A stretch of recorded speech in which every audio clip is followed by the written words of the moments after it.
नमस्कार दोस्तों, कैसे आप सभी। आज मैं जो वीडियो बनाने वाला हूँ, शायद आपको वो वीडियो के बारे में और किसी भी यूट्यूब चैनल में ना बताएगा हो। आज की सेशन में कई सारे पॉइंट को मैं कवर करने वाला हूँ, सहायक आचार्य से रिलेटेड 60% वाला मामलों को लेकर के। अगर आपने इस वीडियो को देख लिया, आपके मन में जो भी सवाल हो, अगर आप इस तरीके से करेंगे, अगर जैसे मैं बता रहा हूँ, तब आपकी समझिए कि नौकरी पक्की हो जा सकती है ना। देखिएगा क्या बातें हैं, लास्ट क्लास में मैं चर्चा भी करूंगा, घबराने की जरूरत नहीं है। सबसे पहले हम लोग मुख्य समस्या को देख लेते हैं। क्या है मुख्य समस्या, है ना। संशोधित परिणाम में 1600 से अधिक अभ्यर्थी बाहर हो चुके हैं, आप जानते हैं। इनमें अधिकांश ST SC OBC वर्ग के अभ्यर्थी, ये भी आप जानते हैं। ये वही अभ्यर्थी है जो पिछले प्रथम मेरिट लिस्ट में चयनित हुए थे, ये भी आप जानते हैं। जानते कि नहीं जानते? जानते हैं। आगे मैं बताऊं तो यहाँ पे देखिएगा, अब संशोधित के नाम पर उन्हें बाहर किया गया। क्या किया गया? अब इन्हें संशोधित के नाम से बाहर कर दिया गया है। कारण बताया जा रहा है कि टेट में 60% से कम अंक है, या कोर्ट का जजमेंट, दो है ना। या आपका 60% से कम है, या तो आपका कोर्ट का जो है ये आपका जजमेंट है ना। दो कारण। देखिएगा क्या करना है आपको अंतिम में, ये मैं आपको बताऊंगा। कोर्ट का जजमेंट का गलत इस्तेमाल किया गया है, ध्यान दीजिएगा। सरकार जैसे जिस ट्रिपल बेंच यानी कि जजमेंट 2019 का हवाला दे रही है, वह दिल्ली सरकार और प्रदीप कुमार केस से जुड़ा है। जो लोग नहीं जानते होंगे जान लीजिए, किससे जुड़ा है? दिल्ली सरकार और प्रदीप कुमार केस से जुड़ा है, जो कि झारखंड पर लागू नहीं होता है। और पता नहीं ये लोग कैसे लागू कर दिए, मुझे तो समझ नहीं आ रहा है। आपके अनुसार क्या है, आप मुझे बताइएगा। लेकिन अगर मैं आपको यहाँ पे बताऊं तो उस केस में उम्मीदवार दिल्ली निवासी नहीं था।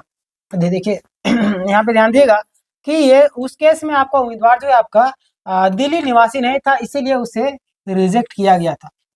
अब देखिए, आप मान लिया जाए कि आप झारखंड में फॉर्म फिलअप करना चाह रहे हैं, बिहार के हैं, तो आप जनरल कैटेगरी में फिल कीजिएगा।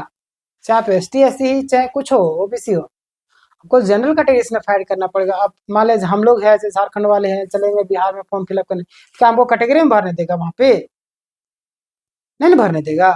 तो यानी कि हमें जनरल में जाकर फाइट करना, उस तरीके से करना पड़ेगा। यहाँ पे देखिए, जबकि झारखंड के सभी उम्मीदवार झारखंड के निवासी हैं और राज्य के आरक्षण नियमों के तहत आते हैं, है ना। तो ये बहुत बड़ी मतलब कि गलत दुरुपयोग किया गया है इसका। देखिएगा झारखंड में लागू नियम और जजमेंट क्या है, पूरा विस्तार से जानिएगा, आपको एक एक चीज आप पता चलेगा। झारखंड में सीटेट को मान्यता नहीं दी गई। इस वैकेंसी में आपको पता है कि 53,000 के आसपास में थे ना, कितना 53,000 के आसपास में लोग थे, है ना। जिनको मान्यता नहीं दी गई है। भर्ती प्रक्रिया झारखंड की 22 देखिए 2022 की नियमावली और 2023 के विज्ञापन के अनुरूप पूरी होनी चाहिए, है ना। लेकिन यहाँ पे बहुत सारी चीजें जो है आपकी गड़बड़ी नजर आ रही है। पॉइंट नंबर 4 का भी आप कवर कीजिएगा, ध्यान दीजिएगा। यहाँ पे क्या बात है, सुप्रीम कोर्ट का जजमेंट परिमल कुमार बनाम स्टेट ऑफ झारखंड क्या कहते हैं, एक बार भर्ती प्रक्रिया शुरू हो जाए तो बीच में कोई बदलाव नहीं होंगे, कोई भी नियम में बदलाव नहीं होंगे, जिसके कारण सीट को बाहर निकाला गया ना, निकाले। लेकिन मैं आपसे कहना चाहता हूँ कि NCT गाइडलाइन में कुछ और, मूल विज्ञापन में कुछ और है। अब पता नहीं किस हिसाब से आप लोग करते हैं, इसमें तो गड़बड़ी किया गया है हालांकि, है ना। देखिए सरकार खुद कोर्ट में यह दलील देती है कि भर्ती प्रक्रिया में मूल विज्ञापन और नियमावली के अनुसार ही पूरी होगी। लेकिन यहाँ पे ध्यान देगा, तो फिर अब जो बीच में टेट प्रतिशत का नया नियम लागू कैसे किया जा सकता है, आप मुझे बताइएगा। सरकार खुद बोल रही है कि भर्ती प्रक्रिया बीच में बदलाव नहीं होंगे, लेकिन आप मुझे बताइए कि जो आपका टेट में जो प्रतिशत का नया नियम लागू फिर कैसे किया जा सका, है ना।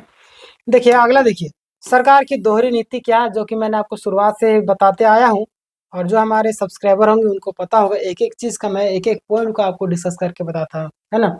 ये सरकार की दोहरी नीति क्या है, पॉइंट नंबर 17, जहाँ 2 साल BEd और 5% छूट का मामला है, वहाँ कहा जाता है कि हम सुप्रीम कोर्ट के परिमल कुमार जजमेंट का पालन कर रहे हैं, है ना। ध्यान दीजिए क्या बोला जा रहा है, हम सुप्रीम कोर्ट के परिमल कुमार जजमेंट का पालन कर रहे हैं। परिमल कुमार क्या कर रहे हैं ये भी आपको पता होगा। लेकिन ध्यान दीजिए अगला पॉइंट क्या है, मैंने पॉइंट बाय पॉइंट लाया है, और ये सब आपसे सवाल है, आप मुझे जवाब दीजिएगा। और अंतिम में जो भी चीजें मैं बताऊं वो ध्यान देगा। पॉइंट नंबर 18 देखिएगा, लेकिन टेट मामले में दूसरे राज्य का जजमेंट लागू कर दिया, है ना। अगला देखिए कि यह एक सोची समझी साजिश लगती है जिससे एसटी एससी ओबीसी वर्गों को बाहर करने की कोशिश किया जा रहा है। आगे की रणनीति और दो रास्ते हैं आपके पास, इसको ध्यान दीजिएगा, शायद आपका हो जाए, है ना। पहला रास्ता कोर्ट में कानूनी लड़ाई जारी रखनी होगी, दूसरा आपका आंदोलन और एकजुटता दिखानी होगी। दो ही उपाय है। अगला यहाँ पे ध्यान दीजिएगा, तो सरकार को यह संदेश देना जरूरी कि मनमानी रवैया अब और नहीं चलेगा। हम लोग जागरूक हैं, हम लोग पढ़े लिखे लोग हैं, हम लोग शिक्षक बनने वाले, हम लोग दूसरों का भविष्य तय करेंगे अपना भविष्य को बर्बाद करके, है ना। आप तो हमारे भविष्य बर्बाद करें। 26,000 एक पदों में अभी तक केवल से 8 से 9 हजार नियुक्ति ही दी गई है, बाकी को जो योग्य उम्मीदवार है उनको नहीं मिला है। और यह कहकर यानी कि उनको क्या बोला गया कि जो बाकी उम्मीदवार है वो अयोग्य है ना, योग्य नहीं है कहकर उनको भगाया जा रहा है, ये तो गलत है, जबकि योग्य उम्मीदवार पहले से मौजूद थे, है ना। ध्यान दीजिएगा।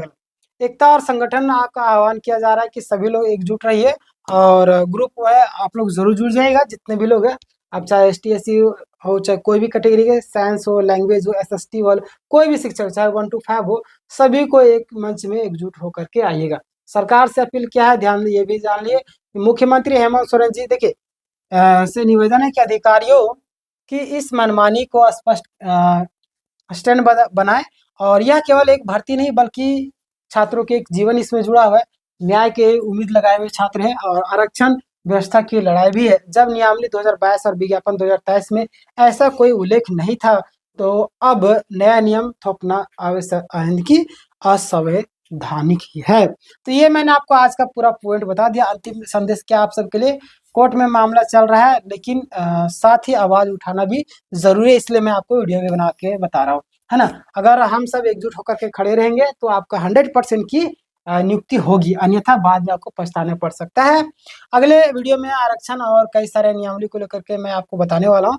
तो इस वीडियो के बारे में जो चीजें मैंने आपको बताया, जो जो उपाय आप जरूर अप्लाई कीजिएगा, आपका नियुक्ति हो जाएगी। क्लियर। और आपके मन में जो भी सवाल कमेंट करके जरूर बताइएगा। आप टेलीग्राम में जुड़िए फ्री पीडीएफ क्लास नोट्स के लिए, और भी कई सारे एग्जाम की तैयारी करते हो तो हमारे चैनल आपको फ्री ऑफ कॉस्ट तैयारी करवाता है, ठीक है। इस वीडियो को हर एक ग्रुप में शेयर किए ताकि लोग जागरूक हो सके। कम से कम देखिए, आप याद रखिए, आप किसी की हेल्प करेंगे तो ऊपर वाला भी आपकी हेल्प करेगा, ठीक है। मिलते हैं नेक्स्ट वीडियो में, तब तक के लिए